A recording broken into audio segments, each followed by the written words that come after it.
Hey, I'm Blair Best, and tonight on The Story, we begin in Longview, Washington, where this tiny home village for homeless people is set to close October 1st. Why?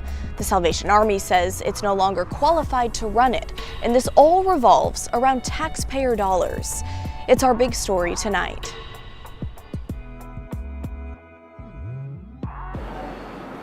Three years ago, this tiny home village opened on the outskirts of Longview, Washington, a place for homeless people like Elrod Garrett. It's been homeless in this city for off and on for 6 years, 8 years, something like that. In recent months, Elrod has stayed at Hope Village. Well, this is my third time of being in here. Part of my requirements of being here was being sober, and I am 8 weeks now, clean and sober. His sights now set beyond these tiny homes. They just found me housing today, come and let me know this morning. What did you think about that? It was very exciting. I've also been working on, I am now fully enrolled in college, going back to college at 45 years old. But we were seeing stabilization begin to take place. Major Philip Smith is with the Salvation Army, who has managed the site from the start. From late 2022 to this summer, it's cost around $5 million. Around $2 million came from federal grants. The rest from taxpayers. But the city doesn't want taxpayers footing the bill any longer. They want the site's operator to cover costs and be reimbursed by Medicaid.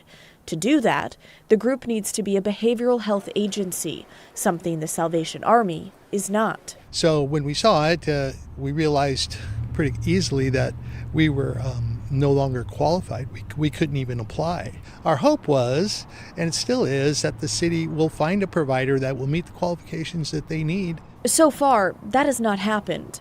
Hope Village is set to close October 1st. Not upset. Jackie Collins-Bernash works at this nearby butcher shop. It is a problem that we dealt with very heavily when it was tense and just random people coming in and out.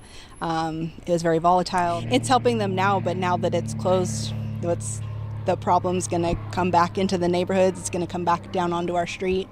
Where do they go now? It's really disappointing because it helps a lot of people get off the streets. In 3 years, the Salvation Army says more than 120 people transitioned from the site and into some form of housing.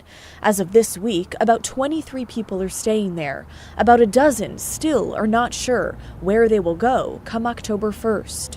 You know, we're there to assist them. We're not there to magically put some exit plan together for them and facilitate it on their behalf. People aren't just sitting around waiting for us to house them. And so I think there may very well be a small handful of those who actually exit to the street.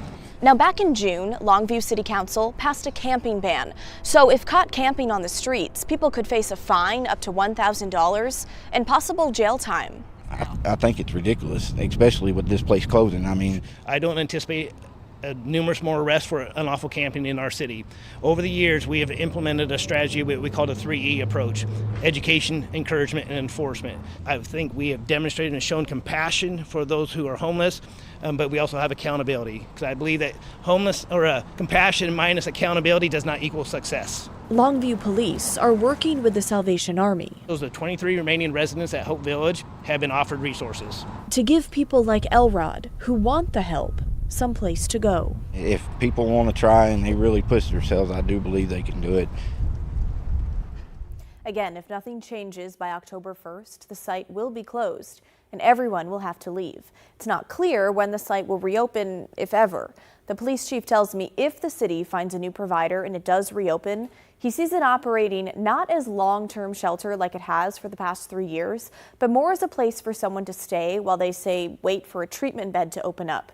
He tells me the city owes it to taxpayers to either close it or have another group come in to fund it. Now, the city posted a statement last week that reads, earlier this year, City Council directed a review of Salvation Army expenditures. At the advice of legal counsel, the city has withheld final payments until additional supporting documentation is received. Any purchases deemed inappropriate will be subtracted from the final payment to the Salvation Army. They went on saying, importantly, the $1.5 million in the Hope Village operating budget will stay in the city's general fund, which significantly helps address the city's overall budget challenges while preserving flexibility for future strategies. Okay, talk to us. What do you think about this? I've been reporting on this issue in Longview for years now. So is this another chapter of the homeless issue there? Or is the book closing for good if the village stays closed? Email us at thestory@kgw.com or call and leave us a voicemail, 503-226-5090. Okay, let's stay in the state of Washington, but head east to the Hanford site. 580 square miles established back in the 40s for plutonium production, which was then used in nuclear weapons during World War II. The process created tons of radioactive waste. And now there are some serious questions swirling around for people who live near the site and Washington's politicians in D.C. regarding the decades-long plan to clean it up. The Department of Energy is under a federal order to treat 56 million gallons of radioactive waste stored in underground tanks, some of which are leaking into the groundwater below. Next month, the feds were supposed to start turning that waste into a more stable radioactive glass. Here's a look at the final glass product of that process called vitrification. The facility that would create it on a larger scale is what is supposed to come online next month. But there have been mixed signals from the Trump administration on if that will actually happen. And that's a big deal for a lot of reasons. Taxpayer dollars is one of them. The project to get to this point has cost taxpayers some $30 billion and has been developed over the past 20 plus years. At one point last week, Washington Senator Patty Murray said Energy Secretary Chris Wright told her the Department of Energy planned to delay or even change plans when it comes to the Hanford site, a move she called astonishingly senseless and destructive. But a day later, the DOE said the glass-making project will continue. But questions remain about vague statements regarding the future of that effort that's taken so long to get to this point, costing billions along the way. Here's Washington's other Democratic Senator, Maria Cantwell, talking about this on the Senate floor last week. Our current Energy Secretary, if he's thinking about ignoring these commitments to science or the tri-party agreement, he needs to rethink that. This couldn't come at a worse time. Every time a new administration comes in, somebody looks at the amount of money that it takes to clean up nuclear waste that's been stored in tanks and says, this costs too much. We ought to be able to do it cheaper. So I would say to our current colleagues over at the Department of Energy, you need to look at history and think twice. Senator Cantwell went on to list the numerous efforts by different energy secretaries since 2002, detailing failure after failure, and saying that the current plan, turning the waste into more stable glass, must continue as planned. We cannot put another generation of Washingtonians or Tri-Citians or U.S. citizens leaving this kind of waste without a solution. We can't change course. We need to stay the course and get this project done. State leaders in Washington, like Governor Bob Ferguson, are paying close attention to what comes next with Hanford. Late last week, he told reporters he's not sure what to believe about next steps at this time. Literally, it's going to go online in a couple weeks, and the Trump administration now is saying they're going to put a stop to it, which is just lighting fire on billions of taxpayer dollars and, by the way, threatening workers and public safety and our environment. So it's truly outrageous. Ferguson said that if the work does not begin next month, he'll take the Trump administration to court, saying he's, quote, very, very confident the state would prevail. We'll keep you posted. Well, turning now to a bit of a shakeup this week in Oregon politics. Republican Senate leader Daniel Bonham says he's stepping down in October. Bonham's term was set to end in January 2027, and he's barred from running for re-election to the legislature because he participated in a 6-week walkout in 2023. But why he's stepping down early and where he's going next remains a mystery. Senator Bonham didn't mention why in his announcement and didn't respond to our questions about it. But get this, the husband of Oregon Republican Representative Vicky Brees Iverson said on his podcast that Bonham may be headed to the Trump administration. Listen. I'm hearing that Senator Bonham got a job in the Trump administration. Wow. So the rumor mill is telling me that he's out of here. He's going to go work for Lori Chavez DeRemer or one of them agencies over there, and he's going to step down out of his state Senate seat because you can't do that. Okay, well, we reached out to Lori Chavez DeRemer and the Labor Department. They did not respond. Meanwhile, Republicans chose Senator Bruce Starr as their new Senate leader. He represents Dundee. He was elected to the Senate in 2025. He previously served as a representative for Hillsborough for 15 years. Now, as for Bonham's Senate seat, commissioners from his district will choose a replacement from a list provided by Republicans. Bonham endorsed the House GOP leader, Christine Drazen, who says she's interested. And Representative Jeff Helfrich of Hood River has said in the past that he's also interested. Meantime, the Trump administration is suing Oregon and the state of Maine because they say the secretaries of state failed to provide voter information. In June, the Justice Department filed a statement of interest into Oregon's voting system with the Secretary of State's office. The DOJ wanted full names, birth dates, addresses, driver's license numbers, and social security numbers for every Oregon voter. They also asked what the state has been doing to keep ineligible voters off the rolls and why Oregon has a voter registration percentage that's much higher than the national average. Secretary Tobias Reed rejected the Justice Department's request last month, saying that doing so could violate Oregon's privacy laws. Reed joined our team on Straight Talk after that decision. The federal government is exceeding their authority in this regard. They're entitled to public records like anyone else, and if they want to fill out the form and pay the fee, we'll provide them that public record. But it does not include social security numbers, dates of birth, signatures, driver's license information. The DOJ says Oregon is violating the National Voter Registration Act, the Help America Vote Act, and the Civil Rights Act, and claims, without elaborating, that Oregon provided identical information to a private organization but is refusing to hand it over to the DOJ. Reed said today in a statement that if the president wants to use the DOJ to go after his political opponents and undermine our elections, I look forward to seeing them in court. I stand by my oath to the people of Oregon, and I will protect their rights and privacy. Well, turning now to a KGW investigation into the CEO of an environmental tech company. Police say he shut down traffic on Interstate 5, slashing tires, threatening drivers, and setting up a homemade bomb. You may remember the case. We covered it as breaking news back in June. Now, using never-before-seen dashcam footage, police evidence, photos, social media posts, and court records, KGW reconstructed the incident. Dashcam video from a radio cab shows a man in the middle of the freeway on southbound I-5 near the Failing Street pedestrian bridge. Police say he blocked traffic by throwing signs, cones, and homemade spike strips. At one point, the man punctured car tires with a knife and screwdriver. Officers closed the freeway after discovering a 5-gallon plastic bucket on the barrier. An X-ray showed a device inside. The bomb squad determined the improvised explosive device was a soda keg filled with 4-inch aluminum nails and some bleach, a potentially destructive mix.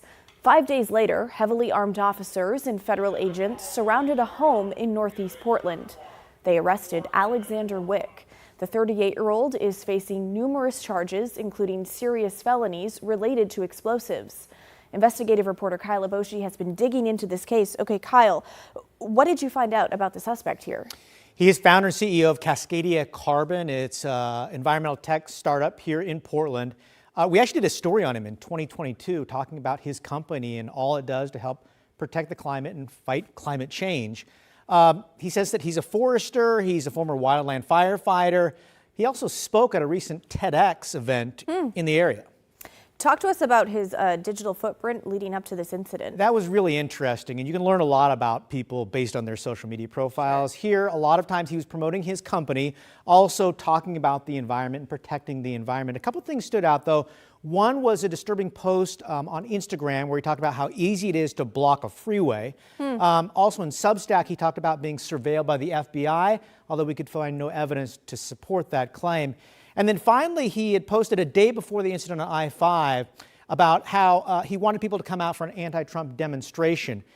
His defense attorney says, listen, this is all just protest activity. Prosecutors say, no way, there's a lot more to this. He crossed the line, especially with that homemade bomb. They say this really was a threat to public safety. Okay, Kyla Boshi, thanks so much. And if you would like to see Kyle's full investigation, including 911 calls and audio from the courtroom, check it out now on our TV app, KGW Plus, which you can download for free on Roku, Apple TV, and Fire TV. Well, coming up next on the story, we answer a question that we've received several times from you. Have Oregonians ever actually voted on whether or not they want Oregon to be a sanctuary state when it comes to immigration enforcement? The answer, with some context, when the story returns.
An unusual sight today on Mount St. Helens, a cloud of ash that attracted so much attention that federal officials put out an alert to calm fears of a new eruption. So we're getting emails and phone calls, both from pilots and from the public, just saying that they're seeing an unusual amount of ash today, and they wanted to know if the volcano was erupting. It's definitely not erupting. So it's apparently ash left over from the 1980 eruption getting thrown around by strong winds. The USGS says it's not evidence of any kind of recent volcanic activity, just that it sometimes happens when there are high winds and dry, snow-free conditions on the mountain. Well, turning now to a follow-up on our big story from last night. Portland City Councilor Samir Kanal joined me live in the studio to talk about his upcoming proposals related to immigration enforcement in the Rose City. The first would make the city's sanctuary status part of city code, rather than just being a non-binding resolution, which is what was passed back in 2017. The new proposal would require the city administrator to create new policies like sanctuary city trainings, making sure city services are complying with the sanctuary city status, and create a job for an immigrant affairs liaison in each of the city's more than 24 bureaus.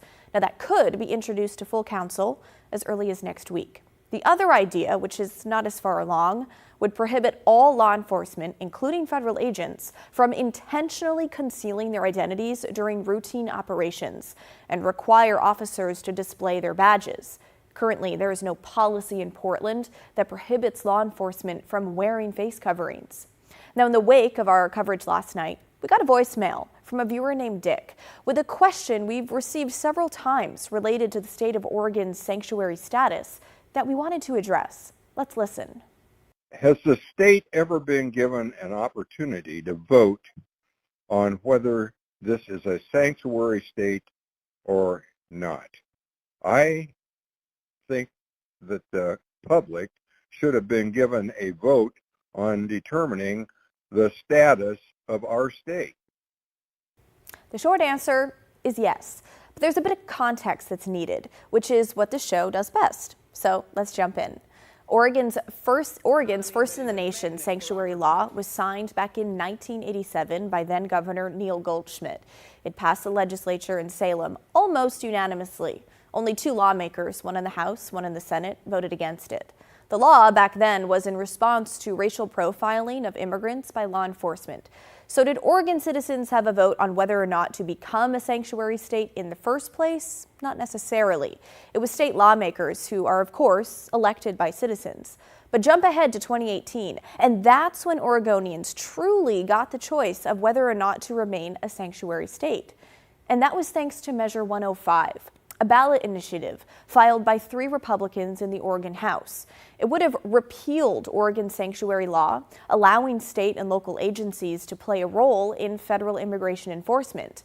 If you think back to 2018, we were well into President Trump's first term in office, where immigration was still a central issue. So the national politics were certainly playing a role here as well.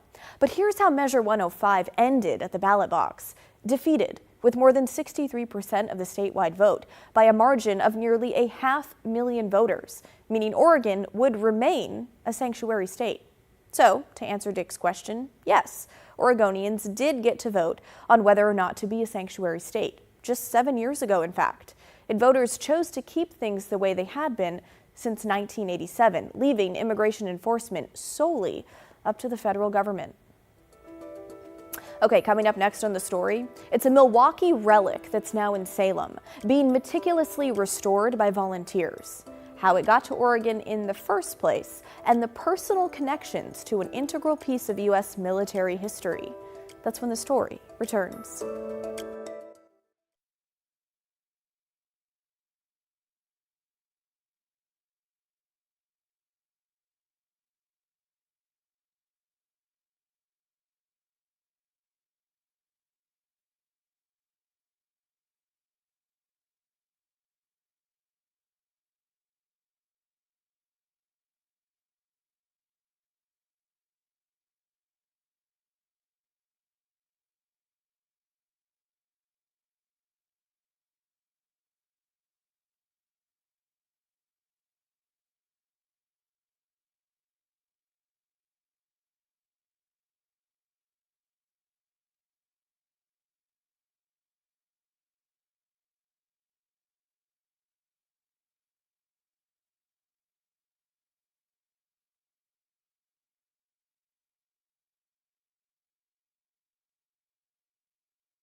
To Salem now, where a group of volunteers is on a mission to restore a piece of U.S. history that made its way to our neck of the woods from a bet between buddies. Those of you who grew up around Milwaukee may recognize it. Thomas Schultz brings us the story of the Ultimate Passion Project. On Tuesdays, Thursdays, and Saturdays, the Salem Tarmac can sound like a hardware store. Step inside and find out why. So we go in this way, and this is where our tours start. Terry Scott is the pioneer of a unique mission. Everybody knew where the bomber was. To get a World War II plane back in the sky. This was becoming a rare artifact sitting in our front yard. For decades, this B-17 bomber sat on top of a Milwaukee gas station. 43 years. 43 years. 47 to 81, 91. Terry's grandfather-in-law, Art Lacey, flew it to Oregon from Oklahoma after the war. On a $5 bet, he goes to Altus, Oklahoma to get his B-17. He renamed it the Lacey Lady. And somehow plopped an unlikely landmark above his gas station, where it sat for nearly 70 years. For more than a decade, Terry's worked to restore it. This is one of the 4 engines. And she's gotten a little help. Oh, Joe, look at you. Piece by piece, volunteers like Joe Elmore take the plane apart and make it look good as new. Joe is called Corrosion Joe because he takes care of all the corrosion. And this guy's our project director. Hi. Through meticulous notes, volunteers keep track of hundreds of thousands of parts, and bit by bit, the bomber is reborn. In 10 years, they hope it'll fly, though they know it'll probably take longer. This is fun. This is not work. This is just fun. And with years of work ahead, they've got plenty of time to reflect. My father was in the war, didn't talk about it. My cousin was in World War II. He was a waist gunner on a B-17. He was shot down, became prisoner of war. Joe's cousin eventually escaped, but many others on B-17s didn't survive. They knew that the Axis powers were just going to blow these out of the sky any chance they could get. Bombers generally lasted just 3 missions. After the sacrifices of the greatest generation, those here feel like this is the least they can do. I think so. There's nothing else out there that can really exemplify a generation like this plane. In Salem, Thomas Schultz, KGW News. What a cool story. Well, that's the end of our show, folks. Thanks so much for watching. The good stuff is coming your way next. And don't forget, everyone has a story to tell. Have a great Tuesday night. I'll see you right back here tomorrow night at 6:30.